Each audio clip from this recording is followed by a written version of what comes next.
According to DMAS rule, we should first adopt the division rule. Dividing 45 by 9 and 24 by 6 gives 5 and 4. According to DMAS rule, now we should adopt the rule of product. Multiplying 4 by 7 and 3 by 5 gives 28 and 15. Write all the positive numbers together and also write all the negative numbers together. The sum of all positive numbers is 41 and the sum of all negative numbers is 25. Here the sum of positive numbers is 16 more than the sum of negative numbers. Hence the answer is 16. DMAS नियम के अनुसार हमें सबसे पहले विभाजन का नियम अपनाना चाहिए। 45 को 9 से तथा 24 को 6 से विभाजित करने पर 5 तथा 4 प्राप्त होता है। DMAS नियम के अनुसार अब हमें गुणनफल का नियम अपनाना चाहिए।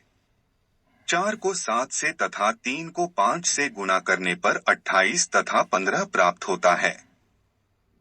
सभी धनात्मक संख्याओं को एक साथ लिखें तथा सभी ऋणात्मक संख्याओं को भी एक साथ लिखें।